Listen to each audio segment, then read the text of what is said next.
Hello friends, welcome to kitchen art.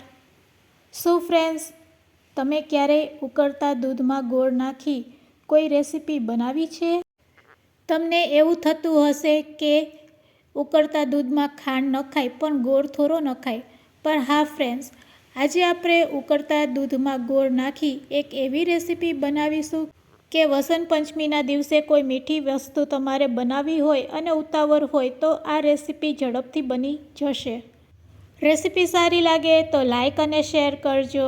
અને જો તમે મારી ચેનલ ઉપર નવા હોય અને મારી ચેનલને હજુ સબસ્ક્રાઈબ ન કરેલ હોય તો સબસ્ક્રાઈબ કરી બાજુનું બેલ બટન દબાવવાનું ભૂલશો નહીં, જેથી કરીને તમને મારા નવા વિડીયોનું નોટિફિકેશન મળતું રહે. સૌ પ્રથમ આપણે 1 ગ્લાસ જેટલું દૂધ લેશું. અહીંયા આ રેસીપી બનાવવા માટે ફક્ત 1 ગ્લાસ દૂધની જરૂર પડશે અને 1 ગ્લાસ દૂધની સામે આપણે 3 ચમચી જેટલો ગોળ લેશું. તો બસ આ પરફેક્ટ માપ છે આ રેસીપી બનાવવા માટે. અને ફ્રેન્ડ્સ, તમને દૂધ અને ગોળથી બનતી કોઈ મીઠાઈ ખબર હોય તો ઝડપથી તમારું ફીડબેક મને આપજો. સાથે આ વિડીયો તમે ક્યાંથી જોવો છો તે પણ મને જરૂરથી કહેજો. હવે ગેસની ફ્લેમ ચાલુ કરીશું અને નોનસ્ટિક કઢાઈમાં આપણે દૂધને એડ કરી દઈશું.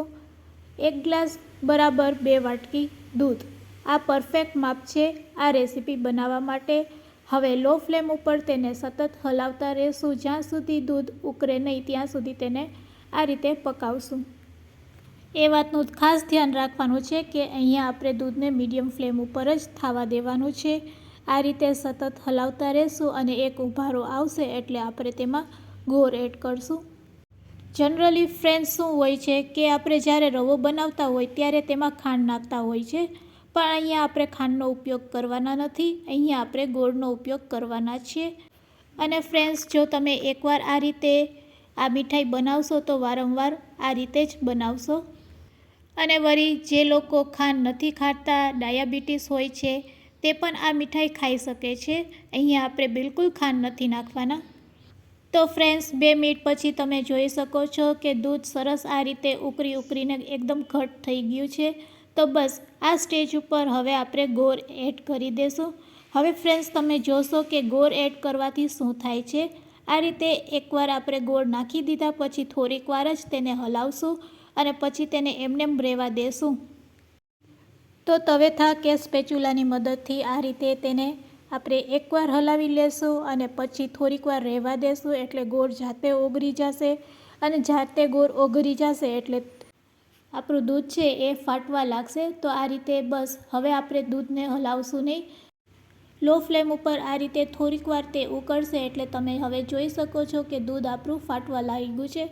તો બસ ફ્રેન્ડ્સ, જ્યારે આપણે દૂધમાં ગોળ નાખીએ છીએ ત્યારે દૂધ છે એ આ રીતે ફાટી જાય છે અને ફાટી જાય છે તેનાથી તે માવો બને છે. તો અહીંયા આપણે માવો બનાવી રહ્યા છીએ. આ રીતે જો દૂધમાં ગોળ નાખશો એટલે સરસ દૂધ આ રીતે ફાટી જશે અને પછી આ મીઠાઈ બનાવતી વખતે આપણે માવાની પણ જરૂર નહીં પડશે. સાથે સાથે અહીંયા આપણે ગોળ નાખી દીધેલો છે તો અહીંયા ખાંડની પણ જરૂર નહીં પડશે. આ મીઠાઈ બનીને રેડી થશે ત્યારે તમને ખ્યાલ પણ નહીં આવશે કે આ ગોળમાંથી બનાવેલી મીઠાઈ છે. એકદમ ખાંડ જેવી આ મીઠાઈ બનીને રેડી થશે. હવે ફ્રેન્ડ્સ, થોડીક વાર આ રીતે ગોળ ઓગળી જાય એટલે તેને આ રીતે થોડીક વાર આપણે લો ફ્લેમ ઉપર હલાવશું એટલે ગોળનું જે પાણી છે એ પણ થોડુંક ઓછું થઈ જશે. હવે તેમાં આપણે કોપરાનું છીણ એડ કરશું. બજારમાં ખૂબ જ સહેલાઈથી મળી જાય છે. અડધી વાટકી જેટલું આ રીતે કોપરાનું છીણ એડ કરી દેશું અને તેને સારી રીતે તવેથાથી મિક્સ કરી લેશું. ફ્રેન્ડ્સ, આ રીતે મિક્સ કર્યા પછી તમને હજુ પણ એવું લાગે તો તમે કોપરાનું છીણ થોડુંક એડ કરી શકો છો. તો આ રીતે મિશ્રણને હલાવ્યા પછી ફરીથી હું તેમાં 2 ચમચી જેટલું કોપરાનું છીણ એડ કરીશ.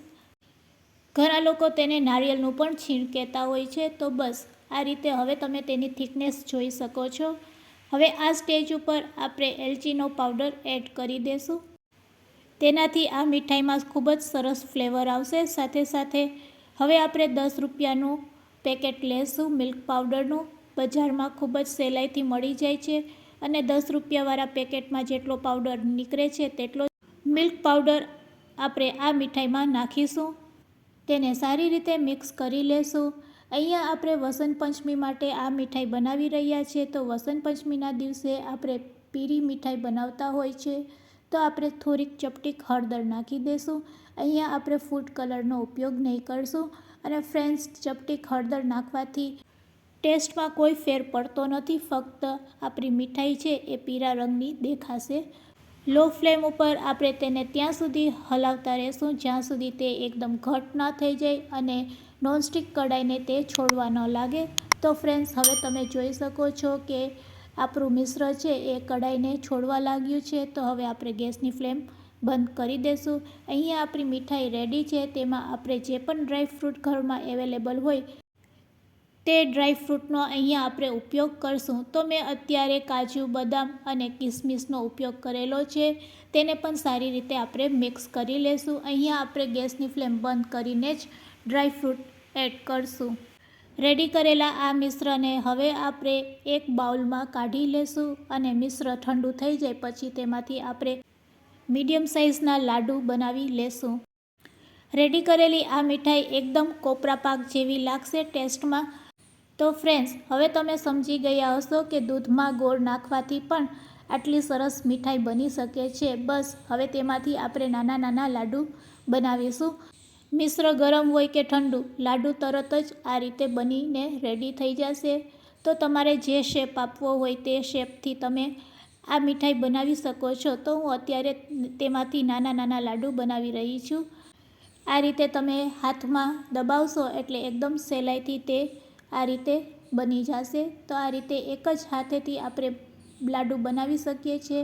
ખૂબ જ સહેલાઈથી આ લાડુ બનીને રેડી થઈ જશે. તો તમે જોઈ શકો છો, તમારે જે સાઇઝમાં લાડુ બનાવવા હોય તે સાઇઝમાં તમે બનાવી શકો છો. અને જો તમારે લાડુ ન બનાવવા હોય તો તમે તેને પ્લેટમાં ઢાળી અને પછી તેને કટ કરીને પણ શેપ આપી શકો છો. તો અહીંયા આપણા બધા લાડુ બનીને રેડી છે. એકદમ યુનિક અને ટેસ્ટી લાડુ બનશે. તેલ, ઘી, ખાંડ વગરના લાડુ રેડી છે સર્વ કરવા માટે. તેને હવે આપણે બદામની કતરનથી ગાર્નિશ કરીશું.